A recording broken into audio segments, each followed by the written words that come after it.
y a continuación con ustedes el profesor Daniel. Bueno, muchas gracias. Gracias a los organizadores y a los asistentes. Yo voy a empezar con un tema que es recurrente, sé que se tocó esta mañana, pero es importante recordar la dimensión del mismo, que es el financiamiento del plan de desarrollo, que en la parte final del mismo, cuando se establecen las consideraciones generales, establece una cosa que se llama los compromisos de la regla fiscal o del marco fiscal de mediano plazo. En entrevista que dio José Antonio Campo, el ministro de Hacienda, empiezo por ahí, el domingo pasado en El Tiempo, cuando se dijo, pues se amagó que él de pronto salía en la crisis, recuerden ustedes, en la crisis de Alejandro Gaviria y demás, dice que no, que se va a quedar este y otro año porque él es docente en una universidad de Estados Unidos y tiene licencia, pero que ha pedido otro año de licencia. Le pregunta entonces el periodista, Ricardo Ávila, que es el especialista en temas económicos en El Tiempo, dice, respecto a la reforma de salud, no se conoce el concepto del Ministerio de Hacienda. ¿Por qué? Dice, porque al Ministerio le corresponde certificar el costo fiscal de cualquier iniciativa antes de que sea aprobada por ley. Quiero decir que esto también es de ley. Esta es la ley 819 del año 2003. No se puede presentar ninguna ley en Colombia que no tenga soporte económico. Digo, ley que tenga que ver, pues, obviamente, con gasto público, no se puede presentar si no tiene el soporte respectivo del Ministerio de Hacienda. Y agrega, en su momento nos pronunciaremos, es decir, que en medio de la discusión del Congreso, Ocampo va a decir, podemos llegar hasta tal punto de gasto conforme a la regla fiscal. Eso es lo que él insiste en ese punto. Para eso está Ocampo ahí. Ocampo es un hombre que tiene el respaldo y el aval del Fondo Monetario Internacional, del Banco Mundial y de las calificadoras de riesgo. Es decir, no sé si vieron ustedes que cuando terminó la tributaria, él fue a Nueva York, habló con las calificadoras, ya cuento el cuento de las calificadoras y demás. O sea que él está cumpliendo a rajatabla con los compromisos que tenemos con estas instituciones financieras internacionales que tiene que ver en lo fundamental con deuda pública. Entonces dice, además, entiendo que hay medidas, que hay media docena de textos que en el Congreso se deberán evaluar. Bueno, entonces termina diciendo, para no alargar el cuento en esta parte, que espera el debate de la reforma de salud y cuando ya esté claro el tema de costos, o sea, cuando ya esté en trámite ya casi definitivo, dirá si acepta o no. Es decir, se reserva el derecho a definir hasta dónde va el gasto en reforma de salud. Luego le preguntan, a propósito, ¿cómo van sus relaciones con los otros integrantes del gabinete que proponen gastos? Y dice, el tema más importante siempre es el costo de las reformas para que se ajusten a la regla fiscal y sean consistentes con la política económica de la misma.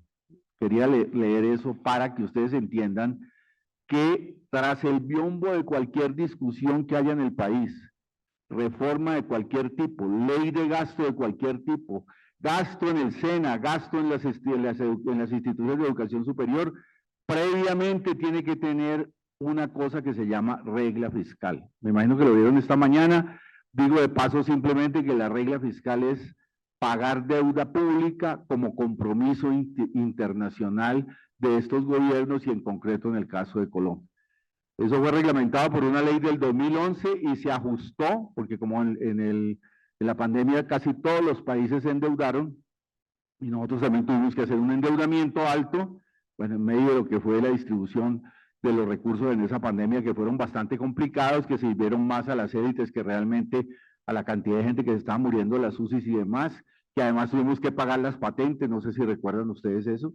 En medio de todo eso el endeudamiento fue más grande, entonces volvieron todavía más rígida la deuda fiscal. Esa fue la última reforma que hizo el gobierno de Duque en materia tributaria, que es la ley 2155 del año 2021, es decir, antes de este gobierno, que en el artículo 60 de la misma establece cómo se debe hacer la programación de regla fiscal. Eso lo respeta el plan de desarrollo y en la parte final nosotros estamos haciendo un ajuste que arrancó Duque con 7.8 del Producto Interno Bruto, 7.8 puede ser más o menos hoy 100 billones de pesos, arrancó con 7.8, este gobierno lo recibe en 5.8 y lo va a entregar en 3.8 solo este año, pero en los 4 años va a ser incluso acabar con ese déficit.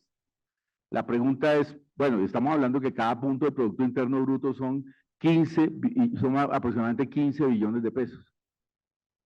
Eso del Producto Interno Bruto, eso no es simplemente todo lo que el país produce, o sea, lo que producen telas, carros, zapatos, todo lo que usted sume producción que pasa por dinero, que pasa por dinero. Aquí quiero hacer una diferenciación para poner el ejemplo. Si una ama de casa hace economía doméstica, pues eso no pasa por dinero porque no tiene contrato, entonces no entra dentro de la categoría de Producto Interno Bruto. Pero si una empleada doméstica se le paga, que ahora es con seguridad social y demás, eso sí entra dentro del Producto Interno Bruto. Es decir, la economía que pasa por dinero y la producción total de bienes y servicios. Es decir, todo lo que el país produce en un año. Bien, teníamos un déficit entonces cuando empezó esto, cuando la ley, y la idea es acabar con ese déficit fiscal. ¿Cuál es el problema? Que en la medida que tú tengas que pagar regla fiscal, como dice el ministro de Hacienda, pues queda menos plata para la política social. O sea, si tú pagas deuda como algo prioritario, que además está definido por ley en Colombia, como lo más importante del presupuesto, quiero darles este dato también, y no quiero pues extenderme en el asunto de datos estadísticos, pero para que vean, en el presupuesto que estamos ejecutando este año, el monto de la deuda es 78 billones de pesos, que es el monto más grande que hay de todos, es el rubro más grande de todos en el presupuesto nacional, 78 billones de pesos. ¿Cuánto le están dando al SENA en este momento? Más o menos 4 billones de pesos, creo, año, ¿no? Amparo, más o menos. 4.4, póngale 5, pues en el mejor de los casos. Divida 78 entre 5, o sea, ¿cuánto SENA estamos pagando en deuda? ¿Ya? Es de lejos el rubro más importante del presupuesto nacional. Se discute mucho lo del ejército, y creo que en una política de paz total es totalmente válido seguir discutiendo el tema del ejército, del exceso de gasto militar y demás, pero el gasto militar llega sobre 38, 40 billones de pesos. O sea que la deuda es casi que el doble de lo que estamos pagando en gasto militar. De lejos el gasto más importante. Pero ustedes saben qué es lo más grave. Lo más grave es que de esos 78 billones, 40 y pico, 43 aproximadamente son intereses. Y el resto es amortización. Si ustedes se endeudan en un apartamento, a ustedes les va a llegar un tiquete o un recibo mensual donde les dice tanto por amortización de capital, o sea, si se endeudaron en 100 millones de pesos, tanto sobre los 100 millones y tanto sobre intereses, que es lo que gana el banco. Bueno, a los estados les pasa lo mismo. Nosotros en este momento estamos pagando más intereses que amortización de capital. O sea que es un problema complicado en la discusión que se debiera estar presentando en este momento, y el plan acepta eso. Pero adiciono lo siguiente, que es, digamos, el asunto clave, o sea, lo que remite a toda esta discusión y por qué la planteé de inicio, ¿ya? ¿Por qué a las calificadoras de riesgo? Me imagino que todos saben las que son las calificadoras de riesgo. Aquí hay 3 calificadoras de riesgo a nivel internacional, una es Moody's, otra es JP Morgan y otra es Fitch. A Colombia le bajaron la calificación de riesgo. Eso fue más o menos en el periodo de Duque. Recuerden que Carrasquilla intentó hacer una reforma a la brava que costó el estallido. Era para cumplir con las exigencias de las calificadoras de riesgo. Las calificadoras de riesgo dependen de los grandes bancos y califican un país, valga la redundancia. Si lo califican mal, entonces cuando el país se va a endeudar, sobre todo afuera en dólares, le van a cobrar una cosa que se llama prima de riesgo, o sea que el endeudamiento es mucho más caro. La calificación no solo tiene la consecuencia de si es buena o mala, sino que eso tiene consecuencias en el endeudamiento a futuro. Entonces le van a decir, como le bajaron a Colombia una estrella, ¿no? Endeudarse Colombia en el exterior es más caro que lo que era antes. Esa es la gran preocupación para cumplir con lo que exigen las calificadoras de riesgo. Y posteriormente aquí adiciona lo siguiente. Nosotros hicimos endeudamiento en dólares en diciembre pasado. La diferencia entre lo que pagan los títulos del Tesoro de Estados Unidos y lo que pagamos nosotros es lo que se llama prima de riesgo. Estados Unidos está sacando títulos públicos a 3 puntos y pico y nosotros pagamos a 8, es decir, casi que 4 puntos básicos por encima. Eso es lo que significa una mala calificación de riesgo. Entonces, para que vean que eso tiene consecuencias en el endeudamiento público. Las calificadoras tienen tanta fuerza porque le imponen a los países una serie de exigencias que se vuelven constitución y ley y que son obligatorias como estados para poder seguir autorizando futuros endeudamientos y bajar los endeudamientos. Creo que se entiende bien lo que significan estas calificadoras. También el Fondo Monetario está ahí diciendo que tiene que cumplir usted con una serie de compromisos. ¿Por qué las calificadoras y el Fondo Monetario, que es la otra parte, exigen que se reduzca el déficit fiscal? ¿Qué es el déficit? Que hay más gastos que ingresos, ¿ya? Eso es déficit. Nosotros tenemos una cosa que se llama déficit estructural, o sea, llevamos ya 20, 30 años con déficit porque la economía nuestra no aguanta mantener un gasto al nivel promedio de lo que se necesita, más aún con estos endeudamientos. ¿Por qué las calificadoras piden que se reduzca el déficit fiscal? Que lo teníamos altísimo de 7.8 y con el plan de desarrollo va a terminar siendo positivo, es decir, no va a haber déficit, ¿ya? ¿Por qué? Les pregunto. Por una razón elemental, porque es la garantía del pago de la deuda. Cuando ustedes van a un banco y se van a endeudar por un carro, se van a endeudar por un apartamento, lo primero que les dicen es cuáles son sus ingresos, tiene casa, tiene finca, no tiene, vive alquilado, cuántos hijos. Recuerden todo el estudio que le hace. Y después del estudio dicen, ah, sí, usted tiene posibilidad de que lo endeudemos. Bueno, los países, la garantía, el soporte del endeudamiento es que tenga una fiscalidad sana, entre comillas. O sea, que su deuda no crezca mucho. Por eso cuando la deuda crece mucho, pum, le ponen una mala calificación y le dicen, tiene que reducir ese déficit, o sea, ese excedente de gasto, y ahí dentro de ese gasto obviamente va la política social, tiene que reducir eso para que nosotros le sigamos prestando. Si no, no le seguimos prestando, o le cobramos mucho más alto, o no vienen los inversionistas. Ese es el sentido de la regla fiscal. Lo que está garantizando Campo es que eso se cumple porque se cumple en todas las leyes, ¿ya? Y en todas las reformas que vamos a hacer, o sea, las reformas que están planteadas hoy en el Congreso, la regla fiscal va a ser la guillotina sobre la base de la cual se hace el cálculo para que no se transgreda la regla fiscal, no solo ahora, sino en los próximos 4 años, o sea, en todo el periodo de la gobernabilidad. Que te lleva a otra discusión, creo que es, digamos, la política educativa, la política de salud, todo esto está atravesado por la regla fiscal, porque es prioritario pagar deuda porque dependemos del financiamiento internacional y las exigencias de ese financiamiento. Punto número 1, creo que he tratado de pedagogizarlo al máximo. Punto número 2, si eso es así, la política social tiende a reducirse. Usted cada vez va a tener menos política, menos recursos para educación, para salud, para vivienda, para todo lo demás, porque es prioritario pagar deuda. Eso está pasando en Colombia y está pasando en todos los países de América Latina, en la periferia africana y demás. Es decir, es parte de lo que está ocurriendo, sobre todo después de que la pandemia obligó unos endeudamientos altísimos. Punto número 2. Lo que ocurre es que este sistema está en una crisis brutal. No sé si todos han visto la prensa de hoy, ¿ya? Hoy está bailando el sistema bancario internacional. Es decir, es probable que estemos asistiendo a un 2008. 2008 fue la última gran crisis en el corto o mediano plazo. Se pensaba que era una deuda solo de los bancos de Estados Unidos, pero resulta que ya vamos en Credit Suisse, o sea, ya vamos en Europa, y ahí ya la cosa es otra, porque el endeudamiento en Europa es muy fuerte. Y aquí quiero simplemente tocar lo último que voy a tocar de temas económicos. Estados Unidos emite dinero sin tener respaldo. Eso es lo que se conoce como dinero fiat. Desde 1971, en un discurso famoso de Nixon, septiembre del 71, agosto del 71, dijeron, a partir de ahora emitimos y no tenemos ningún respaldo. Ellos 30 años atrás, cuando se ganó la Segunda Guerra Mundial, se habían comprometido que por cada 36 centavos de dólar, ¿no?, emitían contra una onza de oro. Rompen eso, o sea que ellos emiten sin ninguna contraprestación. Colombia, para obtener dólares o para obtener divisas, tiene que vender café o banano, lo que sea. Estados Unidos puede tener dólares, emite y no tiene que vender nada, ni tiene que hacer ningún ejercicio comercial. O sea, es lo que se conoce como capital ficticio. ¿Ya? ¿Qué significa eso? Los datos son los siguientes. De 1971 a hoy, el dólar se ha depreciado con relación al oro casi en 100%. Es una depreciación. Emiten y emiten, eso no tiene ningún respaldo. Eso es lo que está pasando ahora. Tiene una hinchazón de papeles que no tienen ningún respaldo en la economía real. Y por consiguiente eso tarde o temprano tiene que explotar. Puede ser ahora, puede ser de aquí a un año, pero eso es lo que está ocurriendo en la economía internacional. Pero hay algo más grave y es lo que me interesaba, porque esto de las calificadoras está asociado a eso, que es lo que me interesa presentar en una asamblea de trabajadores, porque esto casi no se discute. Cuando tú deprecias el dólar y el dólar a su vez deprecia las otras monedas, ¿ya? ¿Qué está haciendo? Que cuando tú recibías 100 pesos en 1971, eso no vale nada hoy.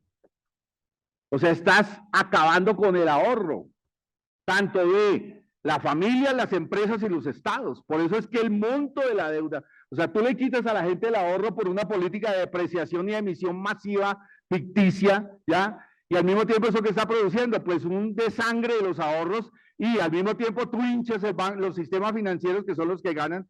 No sé si vieron ustedes el nivel de ganancia de los bancos el año pasado, 18 billones de pesos, acaban de salir los datos, 16 puntos y pico, casi llegando a 18, con la economía cada vez más restringida.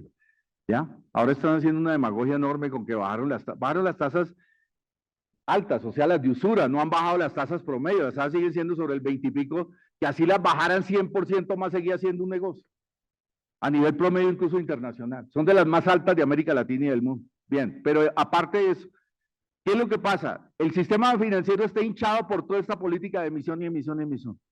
Están recibiendo dólares en cantidades. Cuando la pandemia regalaban los títulos, se la dieron a los bancos a 0 tasa de interés. ¿Ya? Mientras que la gente está perdiendo ahorro precisamente por el manejo especulativo del dinero que sigue siendo mayoritariamente el dólar. ¿Ya? Y ahí la importancia que nos coloquemos en el debate sobre el sistema dólar internacional y la crisis del sistema dólar que se avecina ahora. ¿Ya? Entonces, ¿qué ocurre? Perdemos ahorro y el sistema financiero que hinchado. ¿Qué tiene que hacer la gente? Endeudarse. Todos vivimos endeudados. Hoy es la época del endeudamiento, ¿ya? Les doy este dato. Entre deuda pública y deuda privada, hoy el endeudamiento es 320% con relación al Producto Interno Bruto. O sea, con relación... Usted sume todo lo que producen todos los países del mundo, todas las empresas del mundo. Sume todo lo que producen carros, computadores, telas, todo lo que eso significa en dinero. Y eso es solo una tercera parte de la deuda que hoy existe de las empresas, los estados y la familia. Entonces es una gran, yo no quiero adjetivizar, pues ya uno a esta edad como que merma las adjetivaciones, no ser tan parito, entonces uno debe decir más, en vez de decir estafa, debe decir algo así más decente, ¿no? Una cosa como demasiado especulativa. ¿Ok? Bien. No sé si se ha entendido, porque el sistema de calificaciones está montado sobre la especulación de la deuda. O sea, aquí hay una gran discusión antes de entrar a discutir el plan de desarrollo y demás, hay que empezar a discutir el asunto de quién nos endeuda, por qué esa tiranía de las calificadoras de riesgo, por qué eso de que tenemos que pagar primero deuda antes que educación, salud y vivienda en un país que tiene los niveles de pobreza que tiene Colombia. Y si usted va a Argentina es lo mismo, y si usted va a Chile es lo mismo. Y aquí viene la tercera tesis que quería desarrollar en este esquema.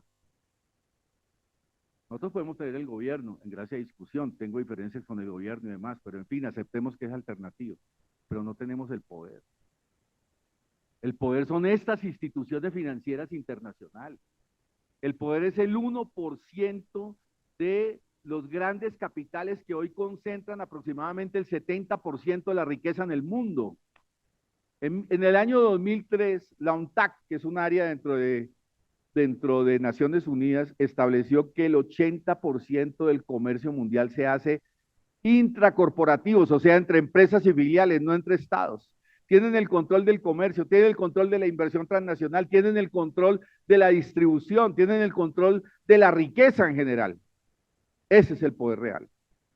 Eso impone la Organización Mundial de Comercio, eso impone el Fondo Monetario, el Banco Mundial, eso impone la regla del comercio.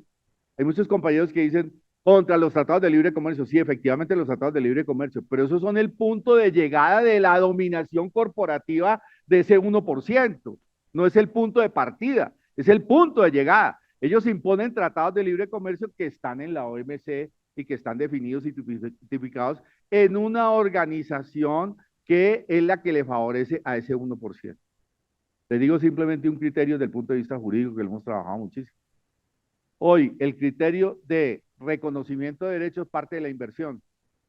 O sea, antes era redistributivo. El Estado tenía que tener una tributación alta para que hubiera salud, educación y le castigaba más a los ricos para un proceso redistributivo. Ahora no. Ahora el cuento es que entre menos tributos les cobremos a los ricos, ellos van a generar más empleo y si genera más empleo, entonces hay más riqueza. O sea, invirtieron la coordenada del punto de partida del Estado bienestar o del Estado social. Es al revés de lo que antes estábamos. Entonces, todo lo que usted vea inversión es favorable a las transnacionales. Usted llega a Colombia y dice, tratados de estabilidad jurídica. Yo negocio con el Estado cuánto le voy a pagar en impuestos en los próximos 20 años. El privado imponiéndole al Estado cuánto va a pagar. Usted hace una represa, por ejemplo, y saca campesinos y tal para colocar la hidrosogamoso, para colocar el quimbo, hace una represa, salen los campesinos que están ahí, porque es prioritario el criterio de inversión, el criterio de desarrollo, es un criterio totalmente artificial de desarrollo que tendríamos que discutirlo también, y saca a la gente de ahí, ¿ya? ¿Qué le queda a la gente? Una cosa que se llama compensaciones. Vaya que la empresa le dé compensaciones. Ahí están peleando desde hace 20 años en hidrosogamoso, incluso ¿cómo se llama? La Antioquia, exacto, tenemos el peligro de que eso caiga abajo y se puedan morir 60.000 personas, etcétera. Pero más importante es el negocio, no las condiciones materiales de la gente. Eso es el derecho de la gran inversión hoy a nivel internacional. Y está codificado desafortunadamente en Colombia, a partir de una ley, me la sé de memoria, la ley 963 del año 2005, que fue la que estableció los contratos de estabilidad jurídica, y de ahí la Corte giró a aceptar el criterio internacional de gran inversión. Son debates que deberíamos estar dando, porque ese es el contexto del plan de desarrollo. O sea, lo del sistema dólar, el sistema dólar, por ejemplo, ya se están organizando reuniones de movimientos sociales, etcétera, hasta de estados para decir hasta dónde vamos a aguantar esto.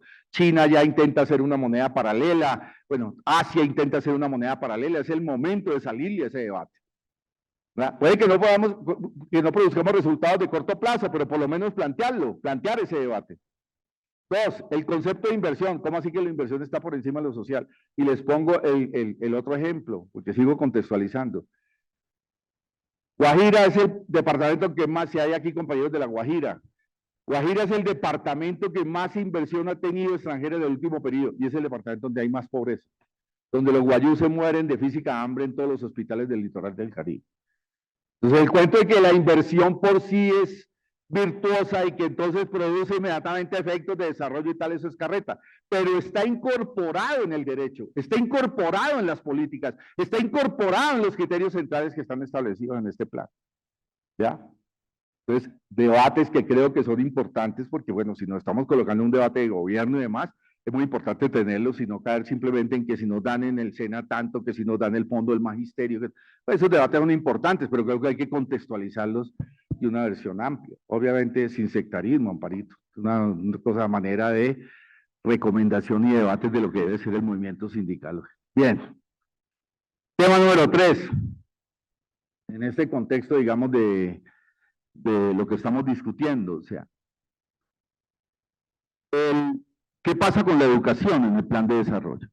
Bueno, antes debo decir que pues todas estas políticas atraviesan el asunto en general de la política económica, pero en particular voy a entrar ya en educación, que fue lo que se me produjo, y creo que ya me gasté como la mitad del tiempo, me perdona, compañero. Bueno, entonces, si tú ves el plan de desarrollo tiene esto, y creo que es el momento de discutirlo, o sea, todavía esto está abierto en el Congreso, está abierto en planeación, son debates que se pueden seguir dando.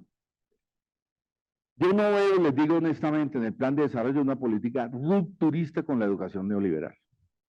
Es lo primero que quiero decir. Sigue siendo básicamente mercado, sigue siendo básicamente evaluaciones de calidad, sigue siendo básicamente procesos que de alguna manera están articulados a todo lo que es el entramado internacional. Entonces, ¿cuáles son las preocupaciones en ese terreno? Tema número 1, quiero arrancar por ahí en desorden en el plan, pero creo que me interesa muchísimo en esta presentación, es lo que se conoce como educación híbrida. Entonces, he aquí un gran debate.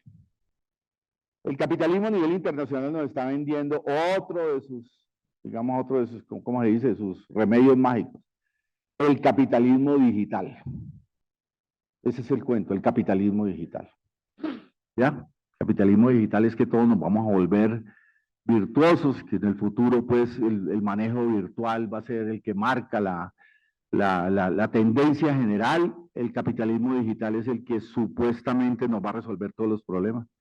Incluso un compañero en Europa decía que cuando uno ataca el capitalismo digital tiene un gran problema, y es que te van a acusar de dinosaurico, te van a acusar de atrasado, te van a acusar de que ponga el taparrabos, etcétera, etcétera, etcétera. Porque en las generaciones, y eso lo vivimos, o sea, nuestros hijos y nuestros nietos, en general como tendencia, tienen menos derechos que los que teníamos nosotros. O sea, el contrato término indefinido pasamos al contrato término fijo y pasamos a las OPS y todo lo demás. Vamos a ver cómo nos va en la reforma laboral. Creo que ese punto hay que acompañarlo con fuerza. ¿Ya? El de tratar de recuperar el contrato término indefinido. Pero digo en general como tendencia del neoliberalismo, en el último periodo hemos tenido una política de degradación del contrato laboral. Al punto que OMC llegó a decir en un momento que para qué el contrato laboral, que lo que íbamos a ver en los próximos años eran contratos civiles, contratos de obra. O sea, yo contrato a un señor que me pinta y tal y le pago la manera de contrato civil, que entre otras cosas fue la forma jurídica de relación del capital-trabajo antes de las huelgas y todo lo que conocemos y la pelea de los trabajadores, no solo en Colombia, sino a nivel internacional. Es decir, tratan de degradar lo laboral hasta lo máximo con el argumento de que la crisis, hay una crisis y que los costos los tienen que pagar los trabajadores. Entonces, está montado sobre eso, sobre la reducción del tema laboral. ¿Cuál es entonces la promesa a las generaciones futuras? Que van a tener capitalismo digital. O sea, que eso se va a resolver por la vía de que todos nos vamos a interconectar y entonces vamos a tener, no sé si han oído el tema del metaverso y todo el cuento pues de lo que están circulando y ya venden lotes en el metaverso y venden playas en el metaverso y tal, como parte de una ficción que tiene que ver con, de alguna manera, un planteamiento ideológico del capital de legitimarse por otra vía, pero sobre todo de negocios.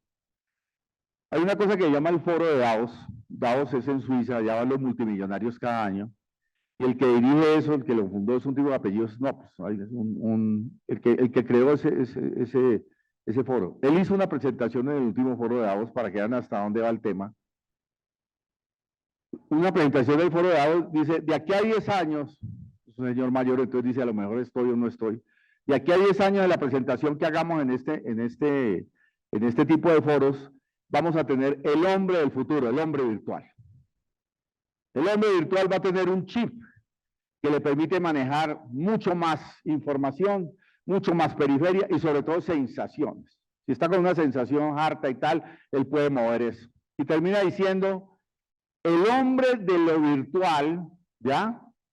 Es algo así como o sea, nosotros somos algo así como el simio o el mono con relación al hombre, o sea, somos una etapa inferior al hombre virtual. Se pueden buscar foro de Davos, yo me quedé aterrado cuando lo vi, ¿ya? Y resulta que voy al Silicon Valley. Silicon Valley es el banco que acaba de quebrar, pero es donde están las grandes inversiones de patentes, y resulta que el 60%, a veces entre el 40 y 60% de las inversiones las están haciendo sobre el hombre virtual de 10 años. ¿Por qué? Porque le permite al capitalismo digital abrir toda una brecha de discusión y demás. Es decir, estamos en un capitalismo digital que te está discutiendo hasta ese problema. Ahora va a tener un lío porque el primer banco que se defondó fue el de allá, el del Silicon Valley, o sea, donde están todos los grandes investigadores y demás. Pero ¿por qué trato de tocar esto del capitalismo virtual, del capitalismo digital? Porque aparece como la salida ante la crisis del capital, porque tiene un componente ideológico fuertísimo de tratar de convencer a la población de que el escenario de la virtualidad va a ser el escenario de futuro y va a ser prometedor y va a tratar de establecer una igualdad en el terreno de la ficción de la virtualidad y no en el terreno de la materialidad de las necesidades de la pobreza y demás. Ese discurso es cada vez más fuerte y está abriendo toda una serie de investigaciones, lo que les digo, investigaciones en el Valle de Silicona sobre cómo va a ser la virtualidad y el hombre del chip o el hombre superior o el hombre virtual o el hombre digital a la vuelta de 10 años. Es decir, toda una programación ideológica, pero también de negocios y de inversiones, porque obviamente esto se hace bajo las reglas del mercado. Hasta allá va la cosa, es decir, ese es el escenario que se está discutiendo. ¿Qué implicaciones tiene eso para la educación? Pues que la educación va a estar montada sobre capitalismo digital. El eje es el capitalismo digital. La informática. Quiero antes de seguir adelante, les dije, eso va a tener problemas ahora porque el banco que se desfondó es el de ellos, el del Silicon Valley. Entre otras cosas porque las inversiones eran bastante especulativas, casi 90% contra deuda, entonces eso es lo que está explotando ahora. Bien, pero independiente de eso, cierro paréntesis del tema del endeudamiento, eso se llama el high stage, o sea, las de punta, pues, o sea, las Apple, Amazon, etcétera, etcétera. Entre otras cosas, están cayendo precisamente por la crisis, y fueron los que controlaron el mundo en la virtualidad. Amazon era el que más distribuía, ¿cómo se llama la otra? Bueno, las virtuales fueron las que más ganaron en todo el periodo de la pandemia. Y eso remite a otra cosa. La reflexión que hicieron las élites a nivel internacional en la pandemia es que podían desestructurar empresas y escuelas a condición de la virtualidad. La virtualidad se volvía una fase complementaria a lo que tradicionalmente había sido la educación y el trabajo. Y tenía una ventaja. Si tú estás en escuela, los costos de servicios públicos, los costos disciplinantes y demás los va a hacer la familia. Hay un desplazamiento de responsabilidades que fue muy discutido en el caso de la pandemia, un desplazamiento de responsabilidades del Estado, un Estado que ya vimos que está controlado por deuda y demás, del Estado a la ciudadanía. Se invoca una ciudadanía participativa para que de alguna manera por la virtualidad pueda empezar a resolver problemas de cobertura, que es la gran preocupación, de cobertura. Cobertura quiere decir más estudiantes en menos inversión. Esa, más o menos, esa lógica viene pues desde los informes del Banco Mundial de mediados del 90, ¿no? Entonces usted desplaza sobre los hogares, hay una desestructuración de la escuela, por ahora dejémoslo en la escuela y de las empresas, al punto que se le traslada al ciudadano o a la familia responsabilidades que antes eran del Estado, ¿ya? ¿Se entiende más o menos? Creo que todo lo vivimos en la pandemia. Ahí están más damnificadas las mujeres, por el concepto de que la mujer tradicionalmente es la que ha cumplido con las funciones del hogar, o sea, lo que se llama la economía del cuidado. En la tradición de la familia patriarcal, obviamente que las mujeres soportan mucho más eso. En vez de estar discutiendo cómo el Estado debiera entregar instrumentos o infraestructura de la economía del cuidado, o sea, restaurantes colectivos, lavanderías colectivas, etcétera, estamos al revés. La virtualidad está asfixiando la posibilidad de que logre la mujer un desempeño mayor profesional y político en la esfera de la política por la vía de un desplazamiento de responsabilidades formativas en el caso concreto de lo que abrieron en la pandemia, ¿ya? Es decir, usted puede cerrar en determinado momento las escuelas y hace virtualidad. Esa es más o menos la onda de lo que se vivió durante la pandemia. Yo di clases 2 años por virtualidad en la Nacional, 2 años. Y me tocaba hacer exámenes por virtualidad y me tocaba todo por virtualidad. Esa experiencia la sacaron ahí. Entonces la educación híbrida remite a un criterio de cobertura ampliada por efectos de virtualidad, por eso es híbrida. Mitad presencial, lo dice el plan de desarrollo, mitad presencial y mitad virtual. O bueno, puede ser 60, 40, lo que sea, pero es incluir lo virtual dentro del proceso formativo. Para usted incluir lo virtual en el proceso formativo, usted necesita varias cosas. Tema número 1, estandarizar. ¿Por qué? Porque si usted no estandariza, ¿cómo hace virtualidad nacional y transnacional? Usted tiene que tener una estandarización, y aquí quiero decir lo siguiente: los estándares despedagogizan, porque entonces el pedagogo ya no tiene que, el ejercicio de la pedagogía, que es el ejercicio agradable de ser docente, para mí, por ejemplo, eso es pasión, o sea, saber cómo en determinado momento un grupo está entendiendo una cosa o no, por qué me tengo que orientar por una investigación a veces histórica, a veces filosófica, a veces económica. Esa es la riqueza del pedagogo, ¿ya? Pero acá no, acá es estándar. Entonces, el que era pedagogo se convierte en un repetidor, porque no hay otra forma de virtualizar. Usted quiere ampliar, usted quiere extender, usted tiene que estandarizar. Y tiene que estandarizar sobre la base de estándares internacionales globalizantes. Y ahí viene el tema de la evaluación. Y ahí viene otro criterio que hemos discutido hasta el cansancio, la pertinencia. ¿Qué es pertinencia?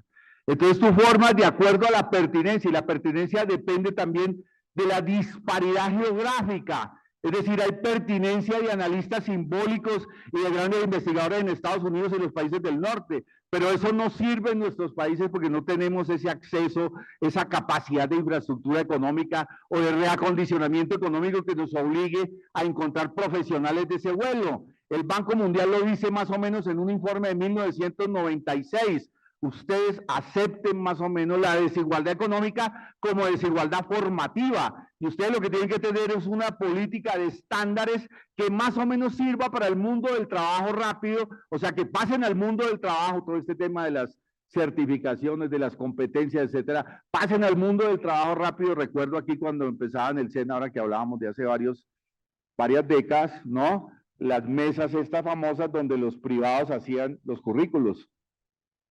El desarrollo de eso es todavía mayor ahora. Necesito gente que maneje carne en una cosa de superficie, en un almacén de superficie. Necesito contadores, o sea, de acuerdo a la realidad regional productiva, tú estableces competencias que ahora son certificaciones, ¿ya?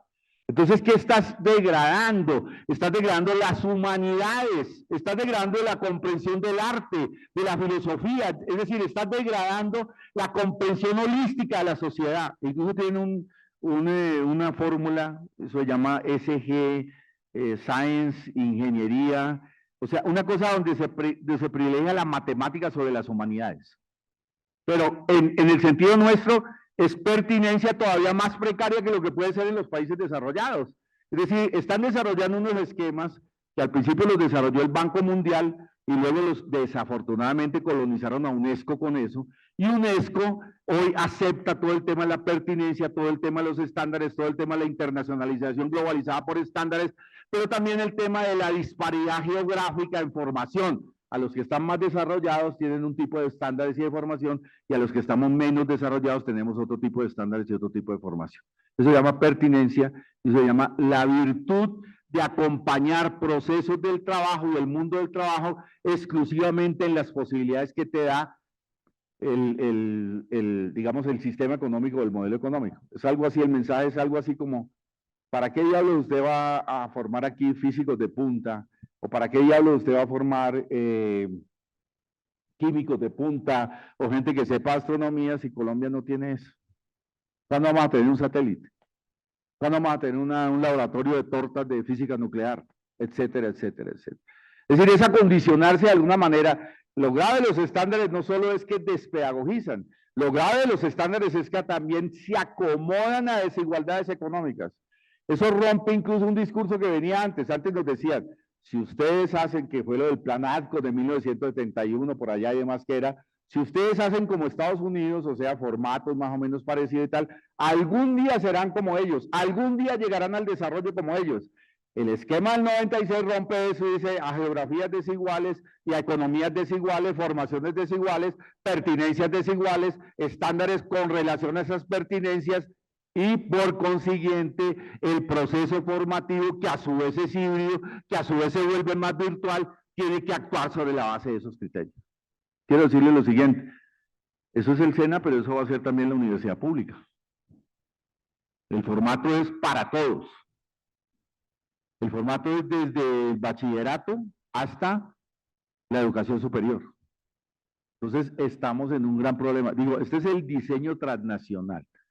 Ya, este es el diseño transnacional. Este es el diseño de UNESCO, este es el diseño del Banco Mundial, este es el diseño de las instituciones financieras, etc. Obvio que cuando tú haces, por eso empecé por el tema presupuestal, cuando tú haces virtual, pues haces cobertura con menos recursos, regla fiscal.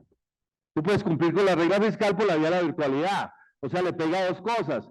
Le pega la posibilidad de coberturas a desestructurar la escuela en función de la familia, a descargar responsabilidades en la ciudadanía y no en el Estado, pero al mismo tiempo también a cumplir con las exigencias de la reducción del presupuesto por vía de regla fiscal. Ese es más o menos la clave y el complique del asunto. Y termino con esto. ¿Cuánto me falta? Por ahí 5 minutos, ¿no? ¿Sí? Termino con esto. En el plan de desarrollo, lo que desarrollan, valga la redundancia, lo que dicen a propósito de TICS es enorme. El capítulo de educación tiene como 7 artículos de TICS, por esta idea de capitalismo digital y todo lo demás. Pero luego incluyo otro tema, que es el ICETEX. Tocan el ICETEX, porque uno de los debates en campaña era lo caro que era el ICETEX. Y efectivamente van a bajar intereses de ICETEX. Está planteado como tal. Pero ICETEX sigue siendo lo que se llama en derecho una institución financiera de carácter especial. ¿Cuál fue el debate tanto del movimiento estudiantil del 2011 como el último, el del 2018, frente a eso y en general del movimiento estudiantil? En general también de los profesores y demás, de FECODE y esto, que el ICETEX se convirtiera en un ente educativo, o sea, no banco, no finanza, o sea, sacarlo del sector financiero y volverlo un ente público que gire conforme a las necesidades del derecho. Ustedes han visto lo que está endeudada la gente con el ICETEX, porque el ICETEX es un banco de segundo piso, o sea, ni siquiera presta, sino que avala préstamos desde bancos privados. Y establecer otra cosa que ha sido bastante discutida, que es que las cuentas de ahorro que llevan un año sin usar van a pasar a ser abono de capital en el contexto de las deudas de ICETEX. Dice, añaden que si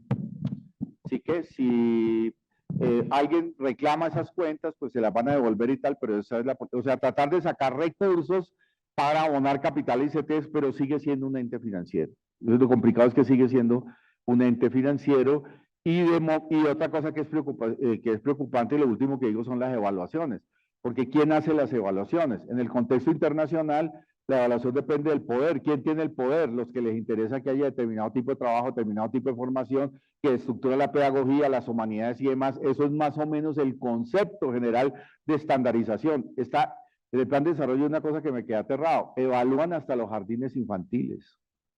No sé si ustedes han visto ese artículo. Hasta los jardines infantiles. Y otra cosa que establece, que sería discusión porque es parecido a lo que hicieron en el SENA, es alumnos, ¿cómo se llama eso? Voluntarios. Entonces dice, en la Secretaría de Educación Distrital van a haber unos voluntarios que van a ir a las escuelas y que van a ir. Eso anuncia una reducción de docentes. Querámoslo o no, en el contexto actual.